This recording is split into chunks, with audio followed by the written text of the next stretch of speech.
So hey everyone, welcome back to my new blog. তো কেমন আছো সবাই? আসলে খুব ভালো আছো। আর আমি ফুল রেডি হয়ে পড়েছি, আর সেখানে বাজনাও বেজে গেছে, মানে এই রথটা হবে। তো বেশি দেরি করবো না, চলো বেরিয়ে যাই, সেখানে গিয়ে আবার ভিডিও করবো। সো গাইস, বেরিয়ে পড়েছি দেখতে পাচ্ছ। আর আমাদের এদিকে রাস্তাটা এত সুন্দর হচ্ছে, চওড়া হয়ে গেছে পুরো। বাট আমার এই কোঁকড়া লক্সগুলো আমাকে ডিস্টার্ব করছে। যাই হোক, কেমন লাগছে আমার আউটফিটটা দেখো। সবাই চলে যাচ্ছে আর আমি যাচ্ছি একা একা। তো যাই হোক, আসার সময় পাড়ার কাকিমাদের সাথে দেখাও হয়ে গেছিলো। আর দেখতে পাচ্ছ মন্দিরের সামনে কতটা ভিড়।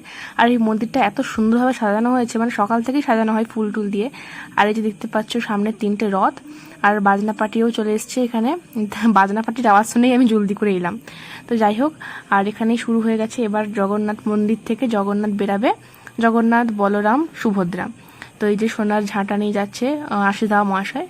তো এবার ঝাড়ু দিয়ে দিয়ে যাবেন, আর এরপরে জগন্নাথ, বলরাম, সুভদ্রা রথে উঠবে। তো চলো এবার ভিডিওটা তোমরা দেখতে থাকো।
তো দেখতেই পেলে তোমরা কত কিছু আয়োজন হয়েছে, সঙ্গে ছৌ নাচও আছে আর বাজনা পার্টি হয়েছে 2 ধরনের।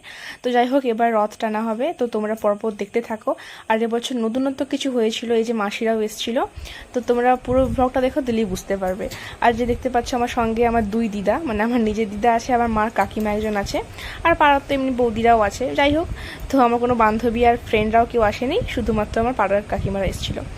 আর তারপরেই দেখতে পাচ্ছ আমার ছোট্ট বোনের সাথে দেখা হয়েছিল স্ট্যান্ডে গিয়ে। তো আমার ভিডিও নাকি খুব পছন্দ করে, তো তাই জন্য আমি ভিডিওটা ক্লিপ দিলাম। আর আমি ওর চ্যানেলটা ট্যাগ করে দেবো, একটু সাবস্ক্রাইব করে দিও।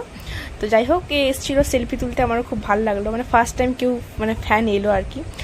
আমি দিদির ভিডিও দেখতে খুব ভালোবাসি এবং দিদিকে আমার খুব ভালো লাগে, আর দিদির ভিডিও আমার খুব ভালো। অনেকেই আছে আমার ভিডিওকে পছন্দ করে না, আবার অনেকেই আছে আবার পছন্দ করে, মানে নিজে থেকে এলো সেলফি তোলার জন্য।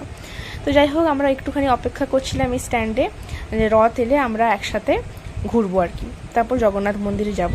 ভাবছিলাম যে বেরোবো না, তারপর আমার একজন বৌদি বলে চল বেকার কী করবি ঘরে বসে, তাই জন্যই আমরা চলে এলাম স্ট্যান্ডে। আর দেখতে পাচ্ছ পাশে আমার 2জন বৌদি আছে, আর এই যে মাসিরা দেখতে পাচ্ছ জয় জগন্নাথ বলছে। তো এবার নাচতে নাচতে সবাই যাবে জগন্নাথ মন্দির।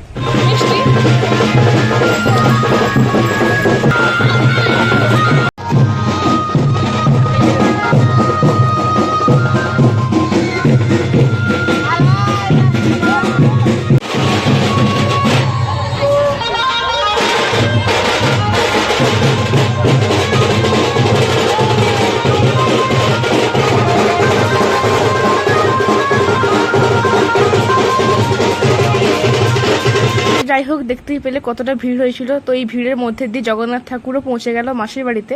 তো এবার আমরাও যাব বাড়িতে। চলো বেশি কথা বলবো না, বাড়ি গিয়ে কথা হচ্ছে। সো গাইস, ফাইনালি চলে এসেছি রথ টেনে বাড়িতে। আর বাড়িতে অনেকটাই লেট হয়ে গেছিলো, তাই জন্য আর বেশি ব্লগ করিনি, মানে আসার সময় ব্লগটা করতে পারিনি, ঠাকুর দেখেছে এসেছি। আর পুরোপুরি ব্লগেই আমি বলে দিয়েছি কোথায় কি হয়েছে, তাই জন্য লাস্টে বেশি কিছুই বলবো না। আর মা তো যেতে পারেনি, আমি গেছিলাম, আর দিদা গেছিলো, আর পাড়ার কয়েকজন কাকিমারা গেছিলো। আর সেরকম তো বন্ধু বান্ধব এখানটায় নেই আমার। তো যাই হোক, আর মার জন্য পাঁপড় ভাজা নিয়ে এসেছিলাম, আর নেল পালিশ নিয়েছিলাম। এই যে মা বেডে শুয়ে আছে। আচ্ছা, আর এই যে দেখো আমার মাকে আজকে কত সুন্দর লাগছে, শাড়ি পরেছে মা আজকে। আর এই যে কানের দুলটা দেখতে পাচ্ছ, এটা আমি মেলা থেকে মার জন্য নিয়ে এসেছি। আর একটা নেল পালিশও নিয়ে এসেছি, ওটা মা পরেনি, একটু বাদেই পড়বে। তাই হ্যাঁ, আজকে আমার কত সুন্দর লাগছে তো। তো যাই হোক, আর মার সাথে একটাখানি রিলসও করেছি। তো আমি মাকে বলে একটু সেজে গুজে বসো, ভালো লাগছে না, কখনো ফটো ফটো তুলিনি তো। তাছাড়া রথের দিন আমি একটু সেজেছি, মাকে ওই যে সুন্দর শাড়িটা পরেছে, আর মাকে সত্যি খুব ভালো লাগছে। গিলি গিলি আর আমার মার আর আমার দুজনের একটা করে কিউট ইয়ে আছে, এই যে মায়ের যে ডিম্পলটা আছে আর আমার এই যে বিচারটা। আর সবাই আমাদেরকে বাজারে দেখলে বলে যে ভাই মেয়ে দিদি বোন, কিন্তু অ্যাকচুয়ালি আমার মা আর আমি, মা আমি আর কি। তো যাই হোক, আর রথের মেলা সত্যি খুবই আনন্দ হয়েছে। আর তোমরা ভ্লগে দেখতে পাবে একজন ফলোয়ার্স এসেছিল, সত্যি ফার্স্ট টাইম যে এরকম আমি একটা জায়গায় যাব, আমারও কেউ ফ্যান হবে আর সত্যি ভাবিনি কখনো। তো যাই হোক, এটা দেখার পর আরো ভিডিও করার যে আমার এনার্জিটা দুগুণ কি 10 গুণ বেড়ে গেছে আমার। যাই হোক, এবার কন্টিনিউ আমি ভিডিওটা ব্লগ করবো আর কি। তো কেমন হয়েছে বলো, আর আজকে আমার কেমন লাগছে এই যে ড্রেসটা। আর ভাগ্যিস আজকে চলে এসেছে এই ড্রেসটা, তাহলে কি পরবো কি না পরবো এই করতে করতেই চলে যায়। আর আজকে সত্যি খুব মজা হয়েছে, আর বৃষ্টি চলে এসেছিলো আর মাথাটা ভেজা। তো যাই হোক, ড্রেস চেঞ্জ করবো, বেশি আর কথা বলবো না। কেমন লেগেছে কমেন্টে জানিয়ে দিও, আর আমার মা মেয়েদের দুজনকে কেমন লাগছে এটাও একটু কমেন্টে জানিও। তো চলো, দেখা হচ্ছে আবার নেক্সট কোনো ব্লগে। টাটা সবাইকে।